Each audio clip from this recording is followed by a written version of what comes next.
Hey, it's Adam, and in this video I'm super excited to be explaining to you how I used LSD to create for myself an extremely powerful and life-transforming spiritual awakening experience.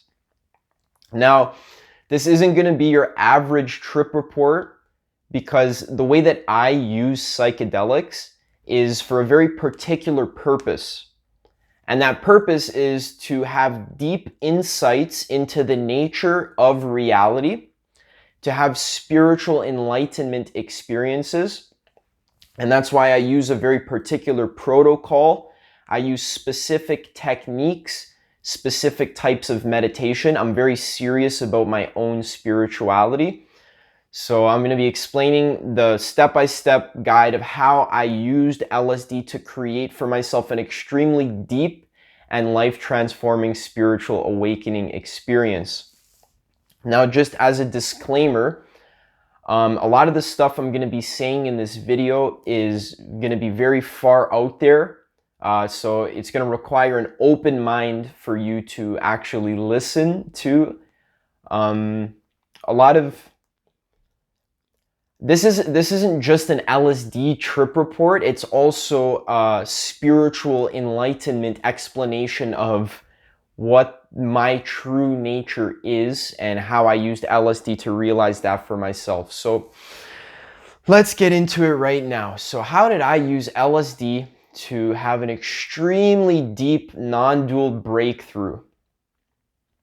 Well, first of all, I have been practicing meditation for over 4 years now, very seriously every day. I've been on over 10 meditation retreats. I also have tried many different spiritual practices, many of which I'm able to use during the trip, which makes my tripping go even deeper. So in this video, I'm going to be sharing with you some clips of me live tripping while I'm peaking and trying to explain what is happening to me. So that's pretty cool. So stay tuned for that. There's going to be clips coming here in the video. So how did I use LSD to have a spiritual awakening experience? So I've been doing spiritual practices very seriously for over 4 years. And the way that I do it is when I actually take LSD, I have set the entire day aside. So I have a free day, the entire day to myself. Nobody's bothering me. I shut my phone off. Nobody's contacting me. And I consult my heart. So I actually ask myself, is today a good day for me to do LSD? And if it feels right, if I feel excited, maybe a little bit scared is okay, but if I feel excited, if I feel like today is a good day to do it, if I feel like I'm ready to have a spiritual awakening, then I know that, okay, today's going to be a good day. So on April 11th, 2020, I decided to go out into this beautiful forest that's beside my house. I rode my bike. And when I got there, I intentionally did not eat any breakfast. So I was on an empty stomach. That's very important. And I put the LSD under my tongue for about 5-10 minutes. And then after it was under my tongue for 5-10 minutes, I swallowed it. So I took 1 tab of LSD. It's probably about 150 to 200 micrograms of LSD.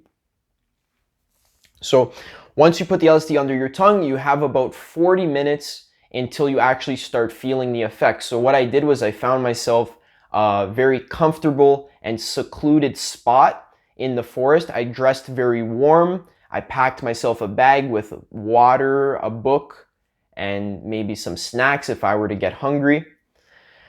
I found myself a comfortable spot to sit and practice meditation. So as I'm waiting for the LSD to come on, I'm literally sitting there and meditating. Now this is super important because now my mind is in a calm place and I'm able to be aware of exactly how my consciousness is shifting and changing. And I also set the intention to experience my true nature. So as I was waiting for the LSD to come on, I was meditating and I was also doing self-inquiry. Now I'm going to make another video about how to do self-inquiry. But what self-inquiry is basically contemplation of the present moment and asking questions about what the present moment is. So in order to do self-inquiry, you have to pretend like you do not know anything about reality at all. You don't know anything. You don't know what you are, and you don't know what anything is. And you don't know what reality is at all. So I was facing this tree, and for a good 20 minutes, I was trying to figure out what a tree is, right? Because, we live our lives, we think we know what trees are, but in truth, we actually don't know what a tree is existentially. What is a tree? So I was sitting there looking at the tree, and I was trying to figure out what is the experience of a tree? What actually is it? So I was questioning, doing my self-inquiry, and as you start to question what the experience of a tree is, it's inevitable that you'll eventually start to question, who am I? Who is the one experiencing the tree? Because you can't actually find out what a tree is until you discover what you are. Now, this is very important. When you do self-inquiry, you have to remember that you don't know anything, and you especially don't know what you are or who you are. So I'm sitting there, I'm trying to have a direct experience of what I am and what a tree is. What actually is a tree? I'm curious, I'm questioning, and at this point, the LSD is starting to come on and I'm starting to feel the effects. And the way that it feels is just like a very pleasant, warm, giddy feeling starts to arise in my stomach area and in my heart area, and my body just starts to feel very nice. It just feels like there's energy flowing in me, and it's very pleasant. It's a very pleasant feeling. It's almost like when you're having sex and there's just like pleasant feelings in your body and you don't know why, but it just feels amazing. It's kind of like that, but a little bit more subtle. Now, a lot of people report having very strong visuals on LSD, seeing like rainbows and patterns and stuff, but to be honest, I had very slight visuals, but I don't really pay attention to the visuals that much. What I pay attention to mostly is the internal experience of what is happening to my body and to my consciousness. And I'm especially curious about the question, who am I? Who am I? What is this? What is reality? So these pleasant feelings are moving throughout my body, and as I'm meditating, it's getting stronger and stronger, and suddenly I get the urge to do some very deep breathing exercises. Basically, I'm breathing like this.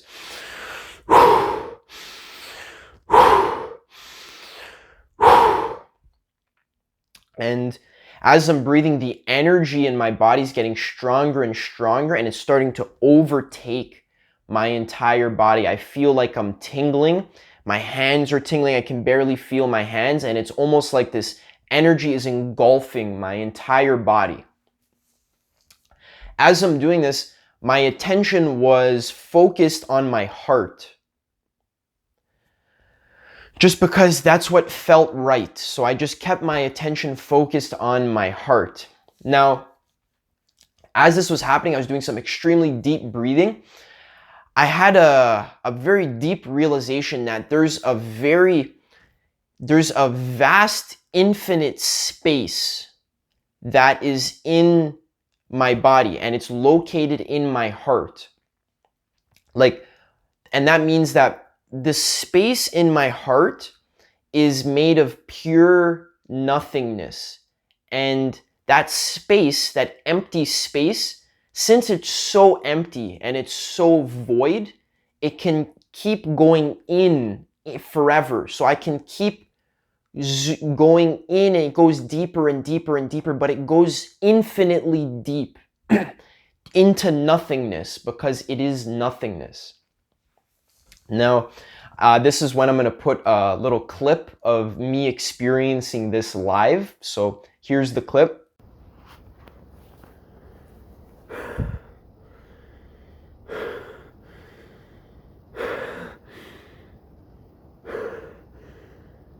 There's crazy energy in my heart.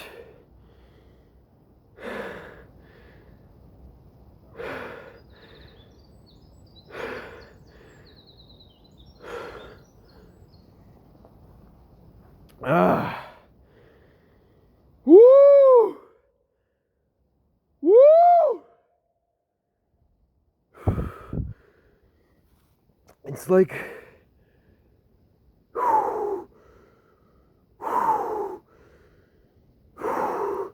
it's like a space, an infinite space of nothingness. It's just void. There's nothing. It goes in forever.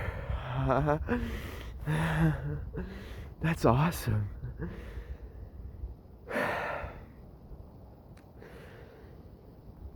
It's consciousness. It's pure breath. Pure being. It's crazy.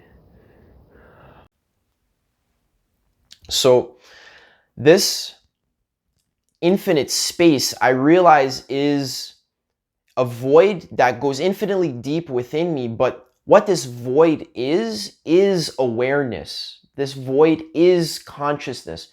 Consciousness awareness of the present moment is actually made of nothingness. It's made of empty space. Now, when I say empty space, you have like an idea of empty space.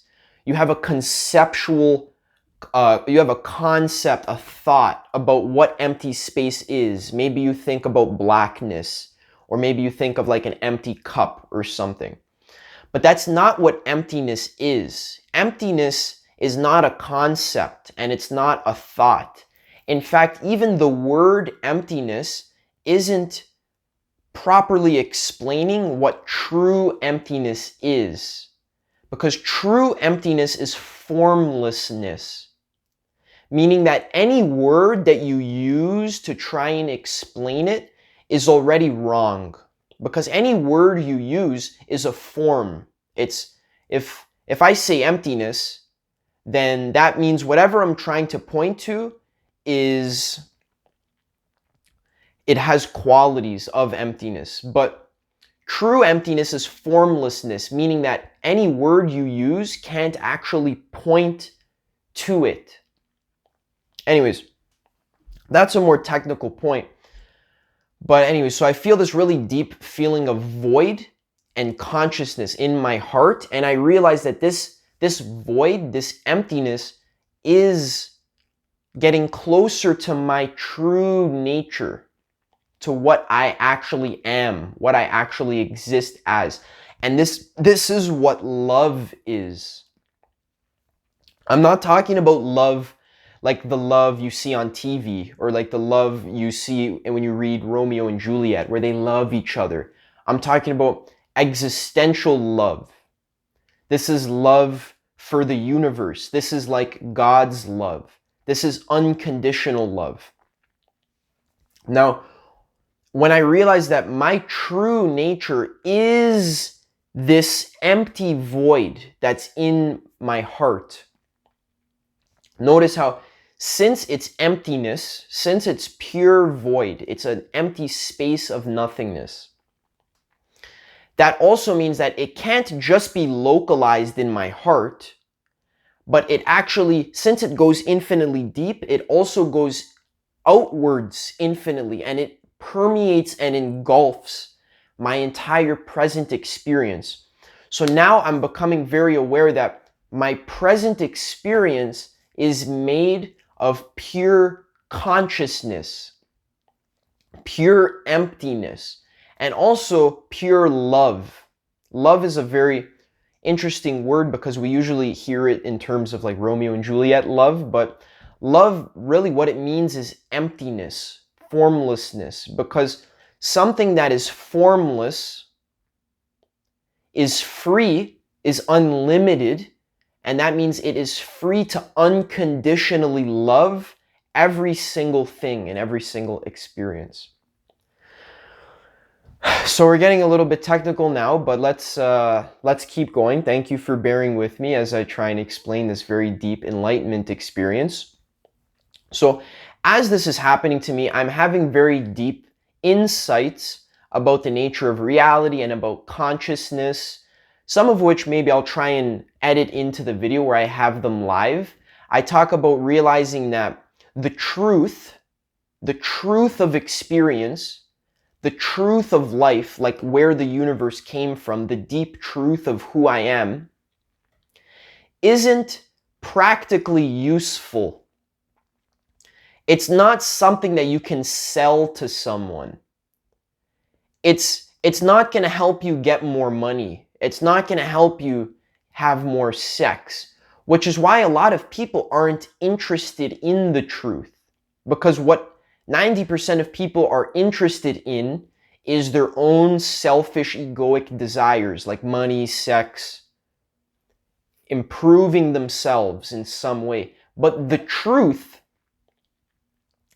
is in the complete opposite direction. The truth of experience has no use at all. Realizing what reality is and what reality is made of won't make you $1 million.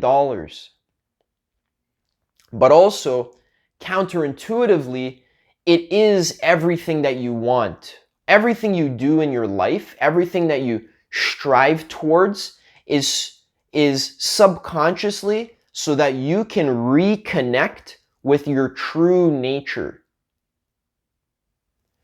which is pure nothingness, which also feels like bliss. It feels amazing.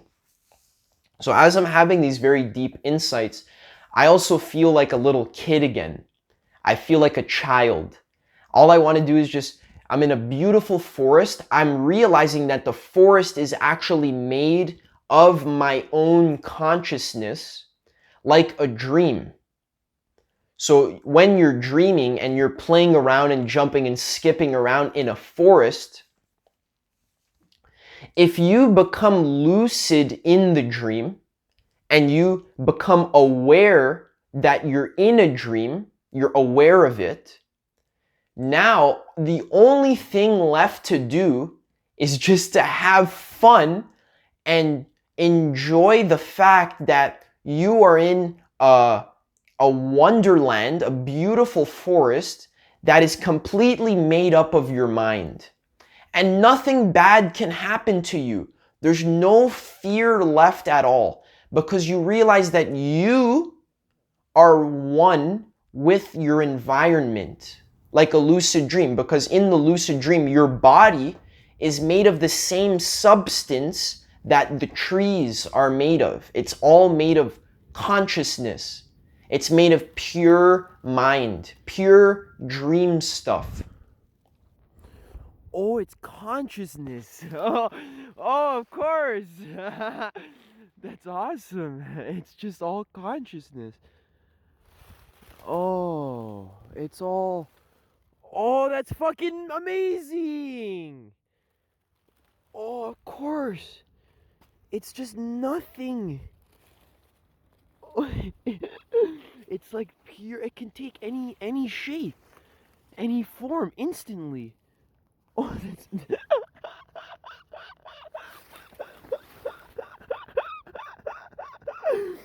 It just is itself. Oh.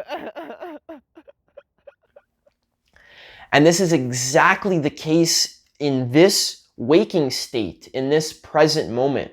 And you can become aware of this for yourself if you actually do spiritual practices, if you maybe try some psychedelics. Check out my video, Proof That Reality is Not Physical. So I'm realizing that I'm literally dreaming, and I'm literally in a lucid dream, and it's the best feeling ever. This is why it's called the spiritual awakening, because you're awakening from the dream. Now at this point, all I'm doing is I'm skipping around, and I feel like I'm 5 years old, and I'm looking at the beautiful leaves, the trees. Everything is so much more clear and so much more vibrant. And this is not because I'm high on LSD. It's because I have expanded and increased awareness. And it's possible to reach this state without LSD. But LSD is just a tool. It's a technology that you can use to expand your consciousness. Okay. So now everything up until this point was basically just baby food. Now is when we actually start to realize some extremely deep and profound stuff. So I'm enjoying my heightened consciousness, and now I find myself a nice little alcove in the forest where it's surrounded by this swamp, and there's trees, and there's no one around. So it's very nice. I'm by myself, sitting in the trees, just enjoying my LSD. Now, as I'm on the LSD, it's very important to realize that my consciousness is very developed. Just as a person, I've spent the last 4 years studying hundreds of sources, reading very deep, existentially profound books by masters and sages. I've been doing very deep spiritual practices. So when I'm on LSD, I'm constantly questioning my thoughts. I'm constantly questioning my emotions, and I'm constantly questioning this, what is the present moment? I have a deep desire for the truth. Now contrast this with most people who do LSD, where they just kind of want to get high and experience funny colors, which is okay, but that's just really, it's very shallow. You're just scratching the surface. So I'm doing some very deep existential questioning. I just finished reading this amazing book called The Universe is a Dream by Alexander Marchand. It's a comic book about how the universe is a dream. It's an amazing book. I highly recommend it. It's based on A Course in Miracles. Now, one of the main ideas in this book is that all separateness, your ego, all of your problems come from your ego. And what your ego is basically separation from the rest of reality. Because the second you separate yourself from the rest of reality, now suffering is born. Now you are scared of bad things happening to you because you're separate from the rest of reality. But the ego is false. You aren't actually separate from God. God, I'm not using the word God as a religious word, but I'm actually using the word God to refer to all of existence, to refer to the entire infinite present moment. So you are God. You are actually the entire universe, but you have these thoughts. You have these stories that you tell yourself, that you tell yourself, oh, I'm not God. I'm just Adam. I'm just a separate human being. And you think that that story is true. You think that that story is existentially the case. But what I'm trying to tell you is that that story is not the case. You aren't the separate self, but you are actually the entire universe. You are God. And I'm beginning to have this experience for myself on the LSD. So while I'm tripping, I'm doing some very deep existential questioning. And what I'm doing now is I'm realizing that anything that I hate is automatically delusion. Because if the entire universe is you, the way that you hold yourself separate from the rest of reality is by hating things, by hating other people, by hating situations, right? So what I was doing is I was actually doing thought experiments where I was trying to realize that things that I hate is illusion. That there's actually no reason to hate anything. So what I was doing is I was thinking of Hitler, and I was thinking how Hitler murdered 6 million Jews, and how that's like the worst thing ever. Like, what the hell? I was thinking about like, oh my God, that sucks. I hate Hitler, right? But in this higher state of consciousness, I was realizing that that whole thing is a thought story and is occurring within my consciousness. And I was able to forgive Hitler for doing what he did. And I was able to stop hating him. Now, what we do is we project, as egos, we project guilt onto other people. We project fault onto other people and onto other things. So we point our finger out into the world and we call other people bad, or we call other people evil. But what we don't realize is that that is a projection of our own evilness. That's a projection of what we hate about ourselves. So when I point my finger out and say, you're bad or you're evil, there's also 3 fingers pointing back at me, because that finger pointing is me projecting my own guilt onto the world, onto the external world.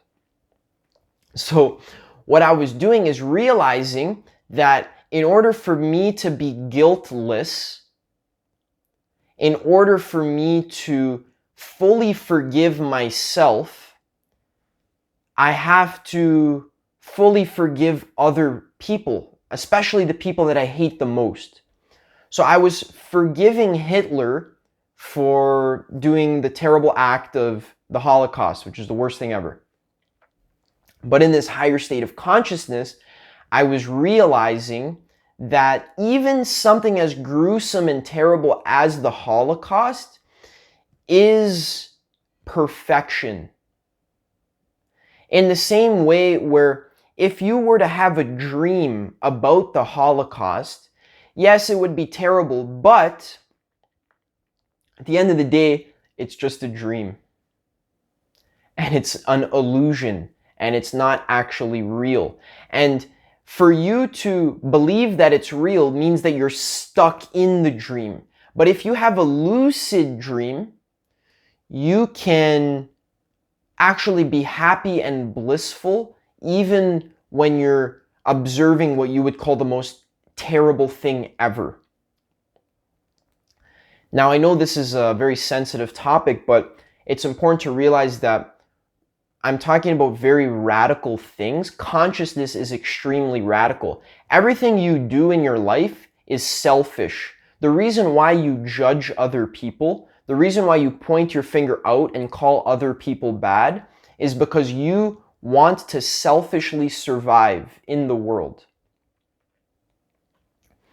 But in order to actually be happy and to unconditionally love other people and to embody spiritual enlightenment and to embody awakening, you have to give up your selfish attachments. So as I'm forgiving Hitler for doing what he's doing, I am also realizing that that is actually a projection of my own mind. And by forgiving Hitler, I'm also forgiving myself for criticizing and condemning any part of reality. I'm forgiving myself for pointing my finger out and calling other people bad and evil. Everything that you hate about yourself is projected onto the world because you're God. What? That's like all the things you hate, like separation. You repress aspects of yourself. That's what you're doing. So all separation is just repressing aspects of yourself. Cause like I'm Hitler. Like why do I hate him? Like fuck Hitler. Like fuck him. Like What? Why do I hate him? What? He's me. Hitler? Why'd you kill all the Jews, man? Oh fuck, that's so bad. It's like the worst. I love him so much. Cause he's bad. Oh, that's genius. Oh my god, like, he's just the metric for terrible. Oh wow. But the original point was that everything you hate is what you hate about yourself as God. What? Now what I'm trying to do is I'm trying to think of things that I hate about myself. I'm trying to think of all the bad things that I've ever done. Because this is a way that we create a lot of misery and a lot of suffering in our lives, is by condemning ourselves and calling ourselves bad or evil. So as I'm sitting here on LSD in this beautiful swampy area, I'm putting my attention on myself and trying to think of all the things that I hate about myself. And I had this very vivid image of when I was 5 years old and I was sitting in the principal's office.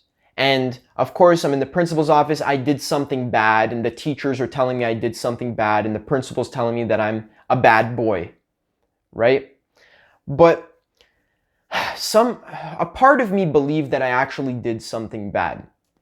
But another part of me knew that I am actually innocent, that I am an innocent being, and that all I want is love, and all I want is to give love to others and to receive love from others.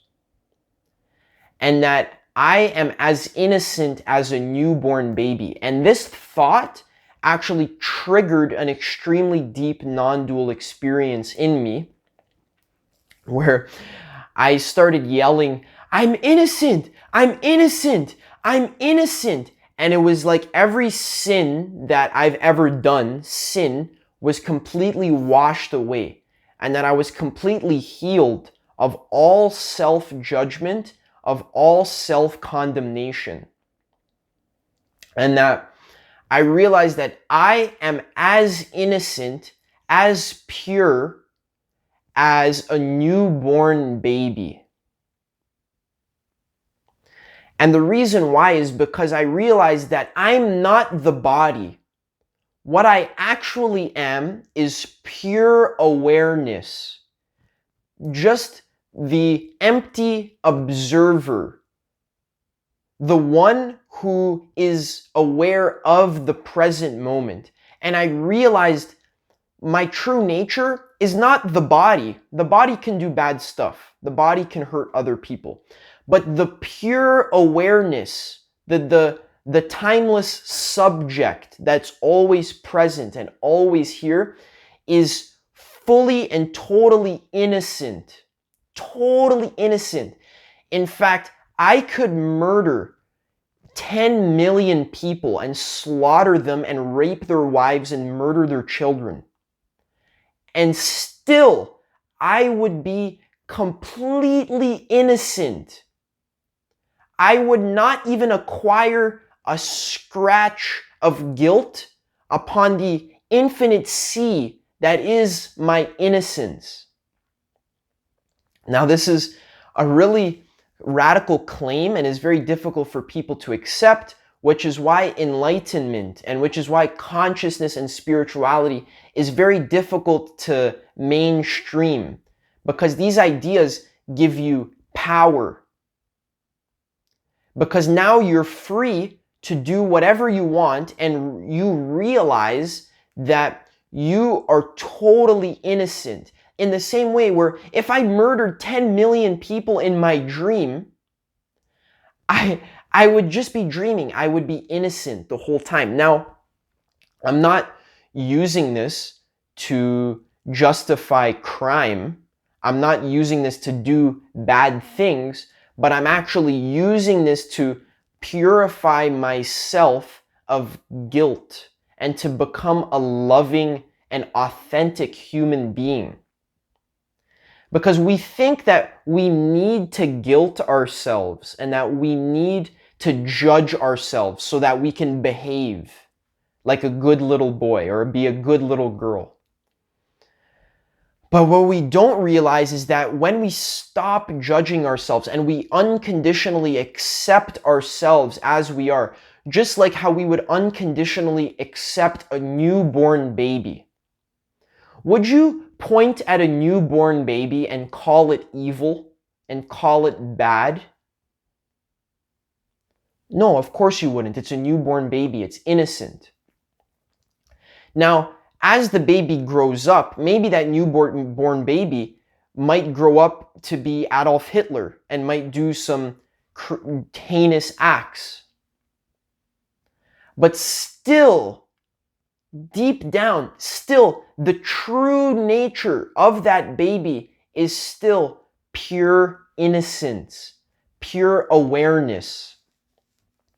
Now, the innocent one that is in me, the witness that is in me, is the same witness, the exact same witness that is in you watching this video.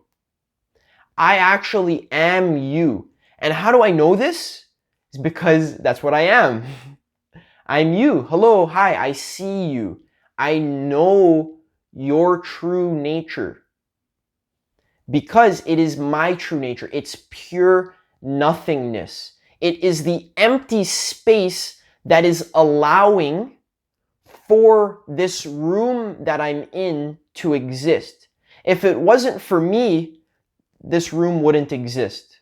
Because I'm not in this room, but actually this room is in me. This room is in my consciousness. And the reason why that is possible is because consciousness, my true nature, is totally formless. It has no form, meaning that it is unlimited and that it is free to take any form that it wants.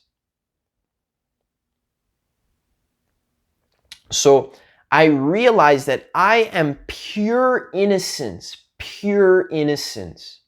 And this is such a liberating feeling. I was jumping around and smashing sticks against trees. I felt so much power inside my body and also a lot of anger being let out because I was angry about all the time in my life that I was condemning and judging myself. And I realized that that's not necessary and that the only thing that I want is to be free and to be authentic so that I can share my love without being reserved. I can share my love for reality and I can share my love for the world without judging myself, without being scared. And this is an extremely powerful experience. I felt pure bliss. My whole body was tingly. I felt power. All my muscles were flexing. But I also felt calm and relaxed, like nothing bad could ever happen to me. Like a bear could come and eat me, and I'd be cool. It's almost like a bear would come and eat me in my dream, but I knew that I was dreaming. It doesn't even matter. And this is a very powerful and a very life-changing experience. Now,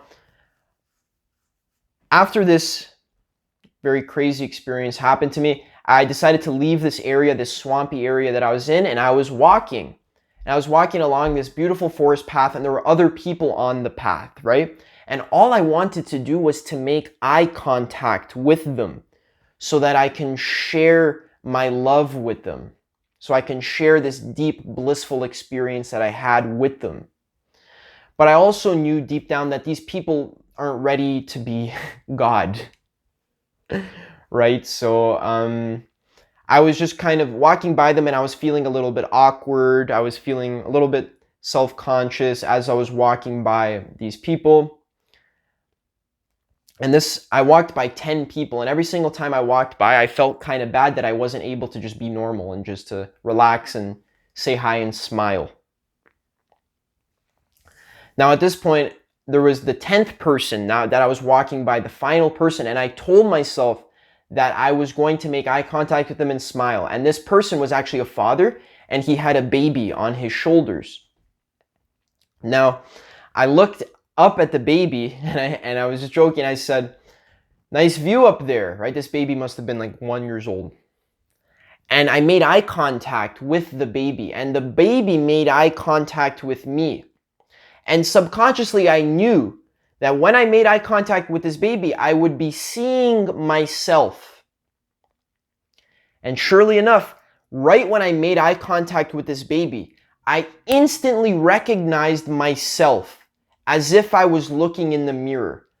Pure innocence. Pure lack of self-judgment. Like pure water, like still water, not even one ripple. And as I looked at this baby locked eyes with me because the baby is me. So it subconsciously knew that it was looking at itself. And as I made eye contact with this baby, I tripped out. I kept walking, and I was like, oh my freaking God, I literally just made eye contact with myself. And it was so beautiful. It was a very amazing experience. Now at this point, we're slowly getting to the end of my trip. At this point, I was still in full God consciousness. I called my friend on the phone, and my friend has also had very deep non-dual experiences before.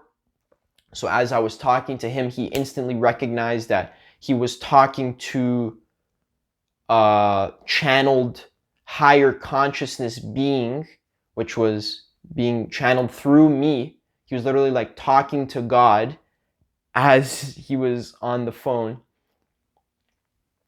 And the reason why I was able to channel this higher being is because I fully forgave myself. I became selfless. I relinquished my self-will. I had no more reason to judge and criticize the world. And I just allowed everything to exist as it is. And that makes me a pure vehicle to embody my true nature, which is just pure awareness, which is also infinite. Now, at this point, I was just really enjoying my higher consciousness. Whenever I wanted to experience ecstasy, if I wanted to experience rapture, I would literally just train my awareness on my own innocence and remember how pure I am, and remember how timeless and how formless I am. And then when I would realize that, I would just instantly drop to the floor with my legs above my head, and I would just start dying of laughter. And it felt like the most childish and the most pure laughter that you can have. It's like the only thing that you want in your life is to fully accept yourself as you are, because you are a perfect being. And not just you are a perfect being as a body, but you as the entire universe are a perfect being. The universe is perfect. Even with all the poverty and terrible things that are happening, things only seem terrible. The world only seems terrible when you are looking at it from an egoic lens. When you're observing the world with needy perception. When you are always looking at the world with what's in it for me. When you look at poverty and hunger, obviously they're terrible things, but they're terrible only from your perspective as a separate ego. But that's not what you are. If you could see the world the way God sees the world, without a shred of self-will, without a shred of selfish agenda, then you would smile a lot and you would say, this world is perfect exactly as it is. Now you might say, Adam, are you telling me that God wants there to be hunger, or God wants there to be war? And I'm actually saying yes. God does want there to be hunger, and God does want there to be war, which is it's a very high level point, but God is pure nothingness. God doesn't care about things that you call bad. Things that you call bad, that's because you're viewing reality from a selfish perspective. But if you're a completely formless being, then war and genocide don't bother you in the slightest. In fact, you love war and genocide. You love it with all your heart and all your being, which is why you have no problem creating it.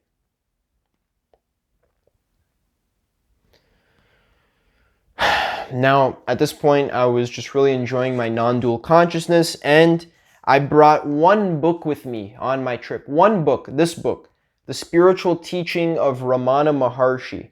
Now, I had actually never read this book before, but something within me really deeply resonates with Ramana Maharshi. He was an extremely enlightened master, and I love the way he speaks. So I'm going to leave you with a beautiful, beautiful quote from this book. And while I was reading this, after having my non-dual experience, I felt like I was reading my own words. Each word that he says resonated deep in my consciousness. So this is a questioner, and then Ramana is answering the question. So the questioner says, how can I attain self-realization? And Ramana says, realization is nothing to be gained afresh. It is already there. All that is necessary is to get rid of the thought, I have not realized. Stillness or peace is realization. There is no moment when the self is not. When Ramana says the self, he means the self with a big S, your true self. The thing that is always present in every moment. Not the body, not the ego, but the thing that was there even before you were born. The thing that was there even when you're in deep, dreamless sleep. The self. And the thing that is here now, of course. You already are your true nature. All that is necessary is to get rid of the thought, I have not realized. Let's continue. So long as there is any doubt or the feeling of non-realization, the attempt should be made to rid oneself of these thoughts. They are due to the identification of the self with the not-self. When the not-self disappears, the self alone remains. So what he's saying is that you are identifying with a form. You are identifying with the ego. You're identifying with a limited thing.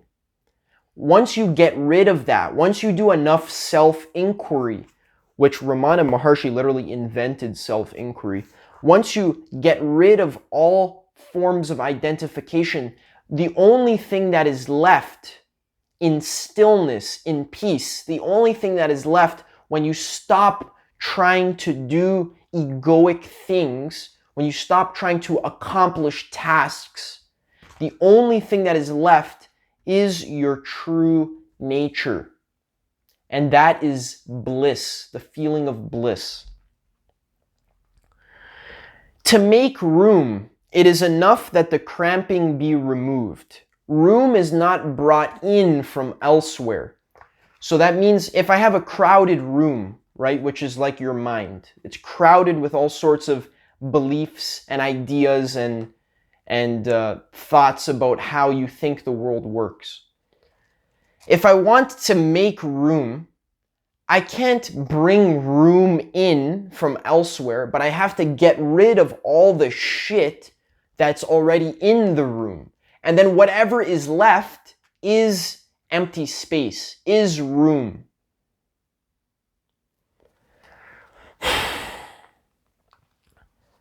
And yeah, this is some amazing stuff.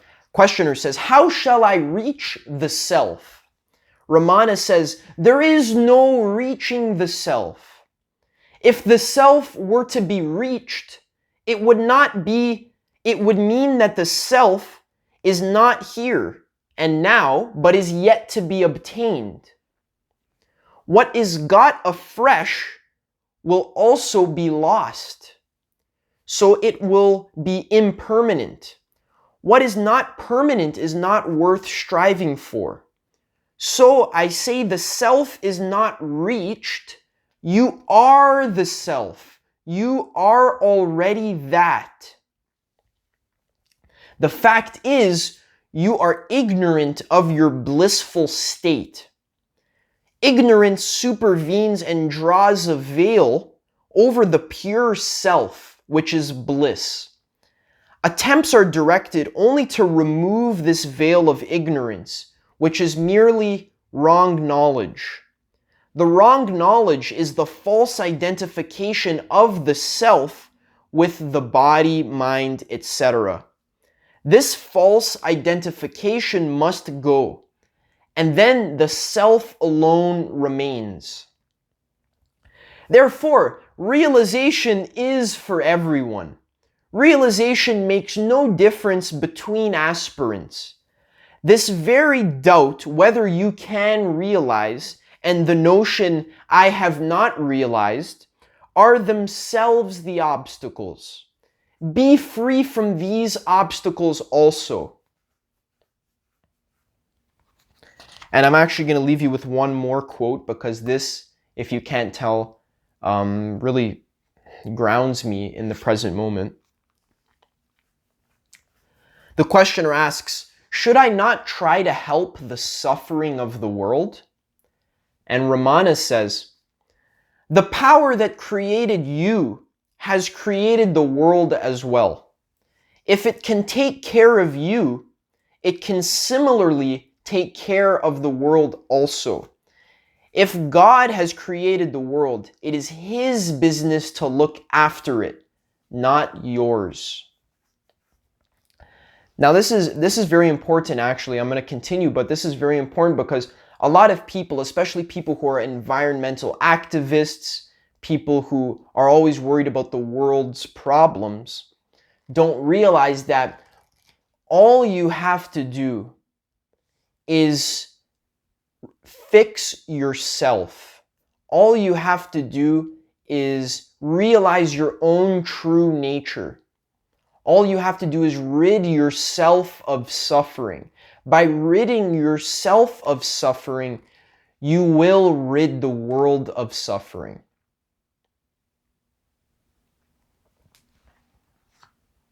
Because you realize that you are the world and that the world is perfect the way it is. The only way you can see imperfection in the world is by being a selfish ego. and that will unwittingly create suffering for you and also for other people. But the questioner asks, but is it not our duty to be patriots? Which means, is it not our duty to want to help our fellow men? And Ramana says, your duty is to be, and not to be this or that. I am that I am sums up the whole truth. The method is summarized in be still. And what does stillness mean? It means destroy yourself, because every name and form is the cause of trouble. I is the self. I means the I that is aware of the I. So when you say I am Adam, that's not what you are. You are the one that is aware of that. I is the self. I am this is the ego. When the I is kept up as I only, it is the self. When it flies off at a tangent and says, I am this or that, I am such and such, it is the ego. Who then is God? The questioner asks. The self is God. I am is God. If God is apart from the self, he must be a selfless God, which is absurd. All that is required is to realize the self and to be still. What is easier than that? Hence, the highest realization is also the easiest to attain, because you are already it. Now that's all I have to share today. So this trip really changed me forever. My meditation has been a lot more profound, a lot deeper since this trip. I've been able to identify more clearly with the witness instead of always getting lost in the content of experience.